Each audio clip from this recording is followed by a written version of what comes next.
Hello, everybody, and welcome to the Creative Flair Podcast. My name is James Carter, and I'm going to be your host. Today, we're talking about possible careers in the art world. So, this question actually came about from a follower I have on Instagram, and they were asking about what are some possible careers that they could go down as an artist in the art world. And I thought this could be a really interesting topic to explore a little bit further beyond just short form content. But to give you a little bit of insight into me and to actually allow you to know that I do have half an idea of what I'm talking about. I am personally an artist. I cover many fields, including fine art. I also do graphics, design, videography, photography, and lots of video editing and making, stuff like that. A year ago, I did a project called the Reimagine Project. It was covered by lots of newspapers, and I was quoted as a pioneering artist. In par with that project, I also wrote and published a book to do with the environment and the art world as well. And the project itself not only covered aspects of fine art and painting, but it also covered a lot to do with the environment, emerging technologies such as NFTs, etc., etc. I also graduated my college diploma in art and design, covering fine art, textiles, graphics, and photography with a triple distinction star, which means you can't get any higher. And I am currently doing a foundation diploma in art and design, in which I'm on track for a distinction star. So that's what makes me a little bit qualified to talk to you about these sort of things. I do find absolutely everything in the art world so fascinating, and basically this is just me sharing bits and bobs with you. So let's get straight into it, shall we? Okay, so obviously in the art world and being an artist, one of the top careers that people think of when they think of art, they think artist. But what is an artist? And how would you make money as an artist? So there's a lot of avenues to explore as an artist. So I'm only going to cover fine art artists here because that's where my knowledge of expertise lies. So as an artist per se, you would create paintings or drawings, and you need to make money out of those paintings and drawings.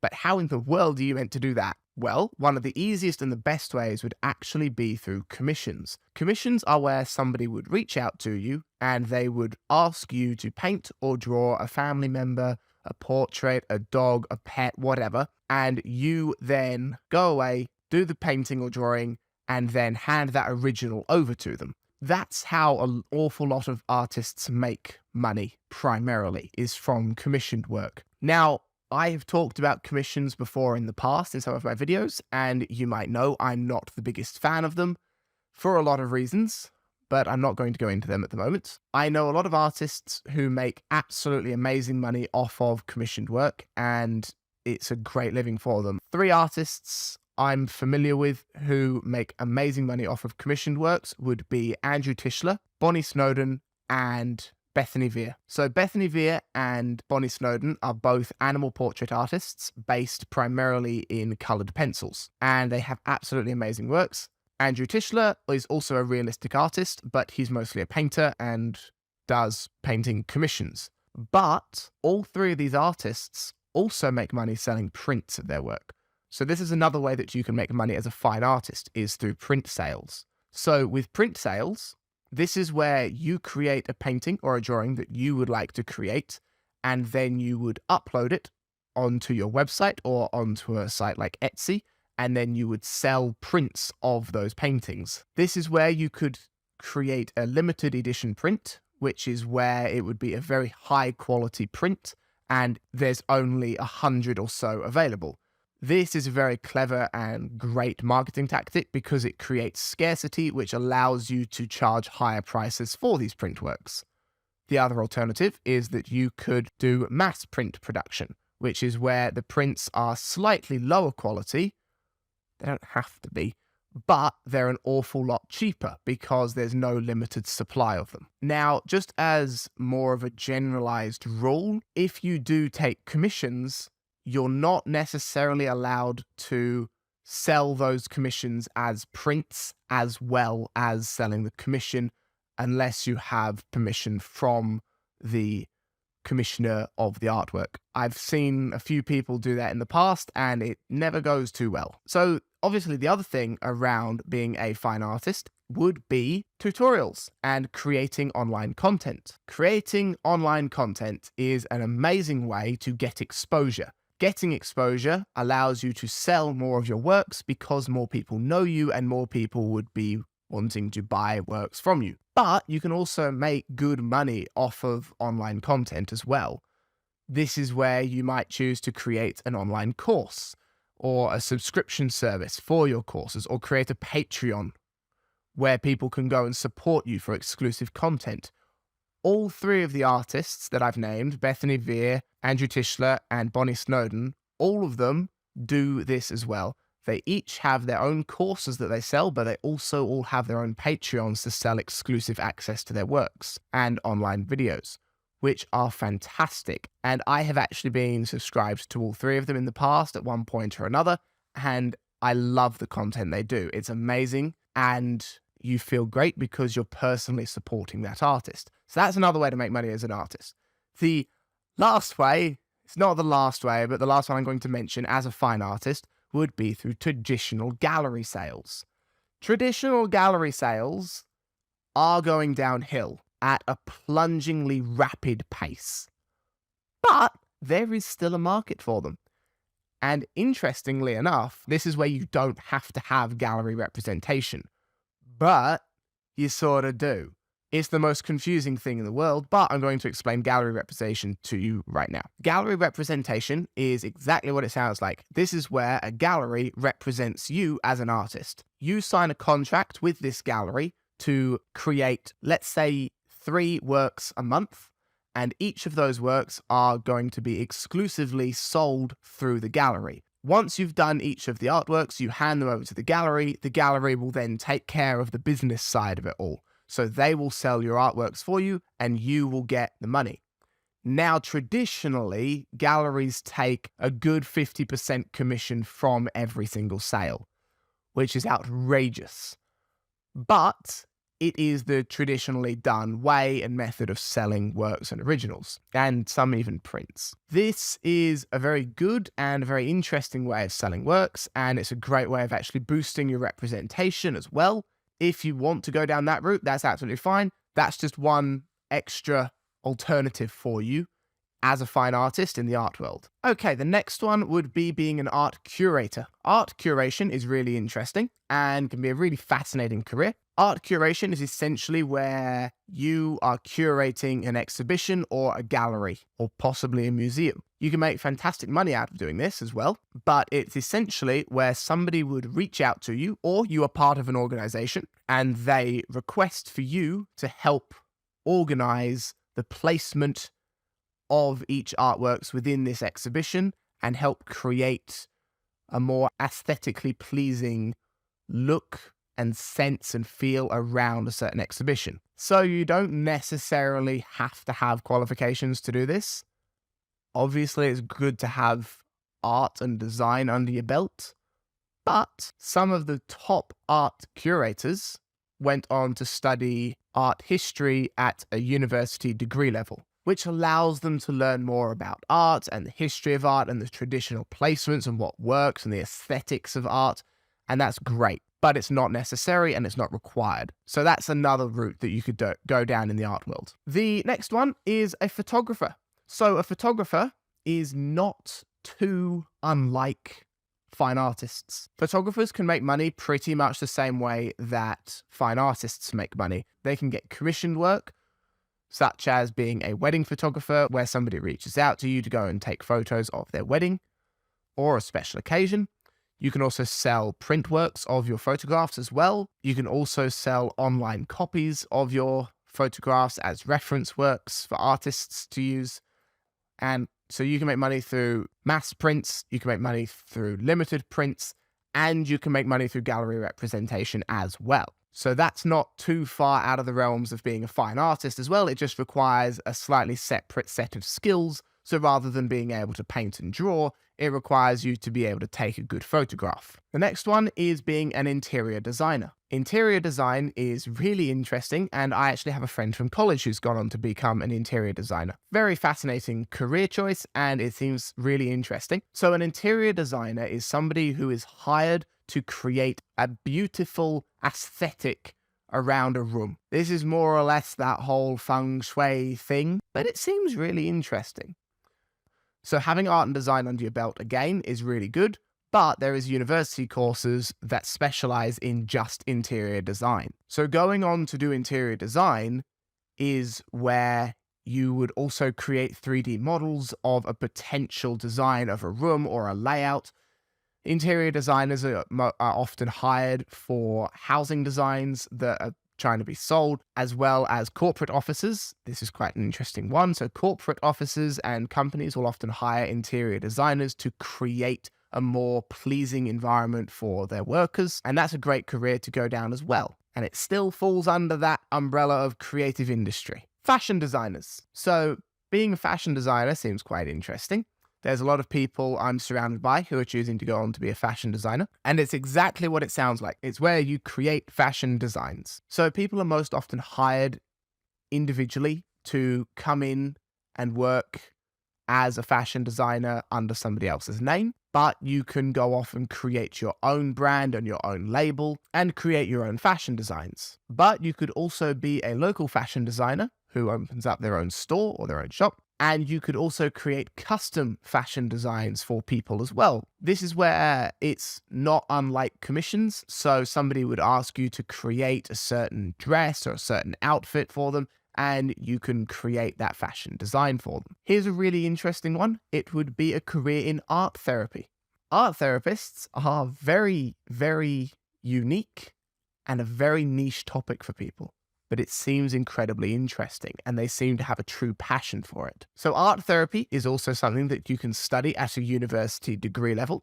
And it's exactly what it sounds like. Once again, there's not really a confusing world, this, and yet it still remains somehow confuzzling. So art therapists. This is where you also study the psychology side of art as well. And you go and help people and patients that are struggling with mental illness or depression or a whole range of different problems. And you help them get through it using art, which is where you are not necessarily creating the art yourself, but you are more of a tutor and more of a comfort to these people trying to get through whatever they're trying to get through. And you're helping them get through it using art in a therapeutic manner. From the study side of it, this is where you would help them get through trauma through using different colors to create different emotions and evoke different emotions throughout their work. And essentially, you're a tutor for them and a comfort to help them. So, leading on from that one, leads me into art tutoring, or being an art teacher. If you've seen my videos in the past, you know how I feel about this one, and I will repeat it. If you're good at your trade, teach art. If not, learn more about art, then teach it. So teaching art is a very, very fascinating and very big world now. Teaching art used to be along the lines of somebody in school would teach art at a GCSE level, college level, university degree level. And it's just teaching art. But there's also private art tutors as well, which is quite interesting. And it can fluctuate your income levels as well, earning higher or lower, which is where you sort of teach more in the private sector of art. And it's more one-on-one tutorials. So it doesn't have to be just around fine art. This covers all sorts of different topics: photography, art history, literally everything. You can teach anything as long as you know how to do it. And this is actually a fascinating topic and area that I'm trying to cover and break into a little more with the creation of my platform, where I'm going to be allowing anybody to create online courses and content to do with art and the creative industry, and basically build up your own following to do with art as well. But anyway, that's for a different story. Art tutoring and art teaching is moving more online as well. So you could teach art on YouTube, which I've done as well in the past a little bit. This is another thing that all three artists I mentioned earlier cover as well. So Andrew Tischler, Bonnie Snowden, and Bethany Veer. But an awful lot of other artists teach art online on YouTube. They sell their own private courses as well. And it's amazing. And it's definitely worth it. But in order to become an art tutor, you need to get people to want to hire you or buy your course, which requires them to see what they're going to be learning. So that would be, you got to be able to share the works you've done in the past online or share them with them so they know that you half know what you're talking about in teaching. You can also do group teaching in person, which is quite interesting as well. You can teach life drawing. A lot of art tutoring is happening more online on Zoom. A very good friend of mine taught me art history online through Zoom, which was fantastic and it was great. There's so many different avenues to explore through art teaching and art tutorials as well on top of that. So the next one would be a tattoo artist. This is quite interesting, and I have had several friends go on to become tattoo artists as well that I was in college with. And it seems like a very interesting career that they are really passionate about. Despite what any of your personal opinions on tattoos may be, being a tattoo artist is a very good business. This is where you could go and set up your own tattoo studio, or you go and work for somebody else's tattoo studio. Quite often you can do an apprenticeship in tattoos and then move further forwards in that sector, leading on to create your own tattoo shop, brand, line, whatever. That's also a fantastic way, but you need to know how to draw. So it's worth learning the fundamentals of drawing to do with that. Tattoo skills have their whole own little world of skills that you have to master, but you can't do any of it unless you can draw. The next one, under this massive umbrella of art, would be being an architect. Funnily enough, you do not have to have studied art and design in college or school to be an architect. The years of education that it takes is borderline traumatic. You can spend up to 6 years in university learning architecture, but you need to have a good understanding of maths and physics and a whole range of other topics to learn about architecture. But that's another sector that you can go into in the art world. It's not so necessarily creative as just being a fine artist is, but it's still quite interesting. Okay, here's a really interesting one. Being an art director. If you haven't heard of an art director, don't worry, you're not the first. What does an art director do, and what does the job entail? You don't necessarily have to have an academic study in art in order to become an art director, although it does help. So, an art director is essentially a manager of art, if that makes sense. Their job titles are most often within corporate workplaces, and it is where you are creating the brand, the name, you cover the marketing side of it. You literally tell everybody else what to do to achieve an artistic vision that you have been instructed to create. Quite interesting. I'm not sure how a lot of people feel about it, because most arty people don't like being told what to do. But as an art director, you get to tell everybody else what to do, which can be a little bit fun. So the people that work under an art director would be marketing. So you can also do art marketing as well, which is quite an interesting career. This is where you study graphic design, online content, and you create marketing in an artistic vision and in the art world. There's a little bit of a list for that one, but they're the main two within art direction and art marketing: illustrators and comics. So I actually have another friend. My God, I know a lot of people. I have another friend who is actually doing comic and illustration design as well as animation, but we'll do animation next. This is about illustration and comic design. So illustration is a really interesting one because there's a lot of different careers that you can do under that. Your job title is illustrator, and this is where you create digital works or in-person works and originals.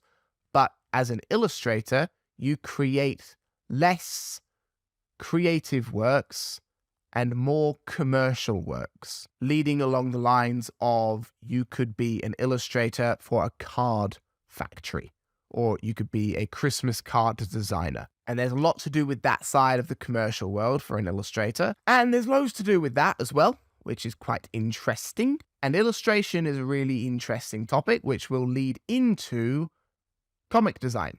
So comic design is where you have studied illustration as well, not necessarily as an academic level. But if you've studied illustration and you want to go into comics, it's quite easy. Comic designs and comic creation is where you can either start your own comic or you can work for a different comic. Most comics nowadays are printed online, so that work is mostly done digitally now. So you need to have digital skills as well for that. The industry standard software for that would be Adobe software, usually, such as Illustrator and Photoshop and Designer, etc., etc., etc. From there, we're leading into animation. So you can do animation. I'm not going to say it's easy to do. It is really, really challenging. And I've got a friend who's been trying to learn animation for more than 3 years. 3 to 4 years. He's been trying to learn animation, doing a fantastic job. Very proud of him. I don't even know if he's watching this, but good on you.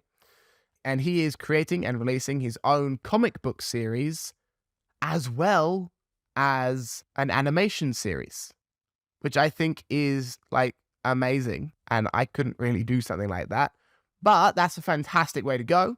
Being an animator doesn't necessarily require academic study, but it is strongly advised because most companies hire straight out of university for animators rather than self-taught animators. But that's if you want to go and work for somebody else's company. It's great pay, like amazing pay. But most artist people would like to start their own brand, I've discovered, around it. And so you could go on to create your own brand and own animation series that you can then release onto YouTube and a whole other wave of platforms, and you earn money from that. So that's quite an interesting one as well. Okay, the last one we're going to cover here is going to be an art dealer. What is an art dealer? How the hell do you make money out of it? An art dealer is pretty much somebody who works for a gallery or they own their own gallery and you're dealing art. Shock horror. Once again, it's in the name. So an art dealer is where you are taking somebody else's artworks and you are then finding buyers for those artworks. This is a very lucrative business and you can become somebody very big in the art world because you have the power for selling works, but it does require a very big brand name, brand recognition. Places like Sotheby's, that's their art dealers, auction house. But there's a lot of people that run as individual art dealers. Being an individual art dealer seems really interesting because you get to go out and discover unknown artists and you get to create a name for them and with them. Most likely, it would be best to find people that have no idea what they're doing to sell their works or how to do it. That's where you come in. The biggest thing I don't like about art dealers, a lot of art dealers are seen as crooked or crooks though, which I think can be a little bit odd and misrepresented for some reason. Being all art dealers are not crooks, but they still take 50% of the work just as galleries do, because most often and most likely they're running their own gallery as well. Most artists don't necessarily like this idea of giving their work to an art dealer or a gallery because they don't see that the gallery should be making 50% commission off of the work they sell. But when you really look into it, if that artists have no idea how to market or sell their works, that 50% is justified. But only if the gallery does a good job of selling the works at a good price, etc., etc. There's a whole wave to explore in each one of the topics and jobs and careers I've mentioned here. I do hope that you found a little nugget of interest here that you thought was helpful. I'm really enjoying doing this podcast. I'm sorry I've got a bit of a blocked nose, so it sounds a little bit nasally in the microphone today. So, yes. Anyway, thank you very much for watching or listening, and I will see you next time.